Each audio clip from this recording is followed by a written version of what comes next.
வீடியோக்குள்ளே போகிறதுக்கு முன்னாடி சேனலை சப்ஸ்கிரைப் பண்ணுங்கள். மறக்காமல் பக்கத்தில் இருக்கிற பெல் பட்டனை ப்ரெஸ் பண்ணுங்கள். வாங்க வீடியோக்குள்ளே போகலாம்.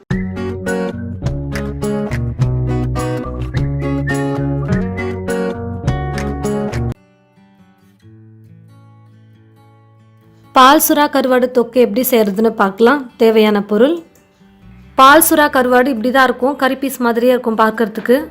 இதில் உப்பு அதிகமாக இருக்கும்.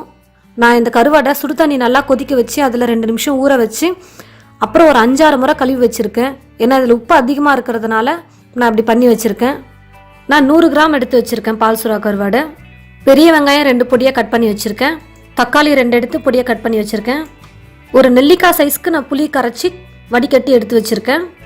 1 ஸ்பூன் வெறும் மிளகாத்தூள், 1/4 டீஸ்பூன் மஞ்சள் தூள், 1 டீஸ்பூன் தனியாத்தூள், பூண்டு தோல் உரித்து எடுத்து வச்சுருக்கேன். பூண்டு நிறையா போட்டுக்கோங்க, நல்லாயிருக்கும் இந்த குழம்புக்கு. கருவேப்பிலை. கடாய் சூடேறிடுச்சு, எண்ணெய் ஊற்றிக்கிறேன். எண்ணெய் நல்லா காஞ்சிருச்சு. கடுகு போட்டு நல்லா பொரிஞ்சதும் நான் பூண்டு போட்டுக்கிறேன். கருவேப்பிலை, அது கூடவே கட் பண்ணி வச்சுருக்க வெங்காயத்தையும் போட்டு நல்லா வதக்கிக்கலாம். வெங்காயம் நல்லா வதங்கிடுச்சு. தக்காளியும் போட்டு அது கூட வதக்கிக்கிறேன். வெங்காயம் தக்காளி எல்லாம் நல்லா வதங்கிடுச்சு.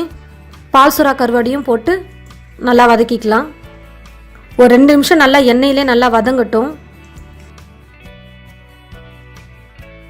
பாருங்கள், எண்ணெயில் நல்லா வதங்கிடுச்சு. இப்போ எடுத்து வச்சுருக்க மஞ்சள் தூள் தனியாத்தூள் போட்டுக்கலாம். கூடவே மிளகாத்தூளையும் போட்டு நல்லா வதக்கிக்கலாம்.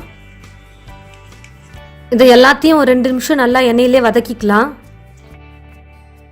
எல்லாம் நல்லா வதங்கிடுச்சு. இப்போ கரைச்சி வச்சுருக்க புளி தண்ணியை ஊற்றி ஒரு 2 கிளறிக்கலாம்.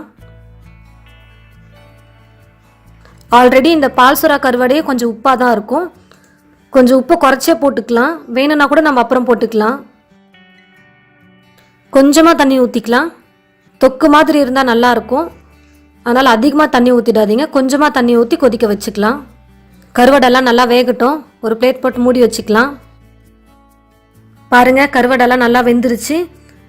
நம்ம ஊற்றிருக்கிற எண்ணெய்லாம் அப்படியே மிதந்துருக்கு பாருங்கள் சைட்லெல்லாம். இப்படி வந்தாலே குழம்பு நல்லா டேஸ்ட்டாக வந்திருக்குன்னு அர்த்தம். பால் சுறா கருவாட்டு தொக்கு ரெடி ஆகிடுச்சு. இதை நீங்களும் ட்ரை பண்ணி பாருங்கள். பிடிச்சிருந்தா கமெண்ட் பண்ணுங்கள், லைக் பண்ணுங்கள். எல்லோரும் பார்க்கணுன்னு நினச்சிங்கன்னா ஷேர் பண்ணுங்கள். மறக்காமல் பிரியாஸ் கிச்சன் சேனலை சப்ஸ்கிரைப் பண்ணுங்கள். தேங்க்யூ.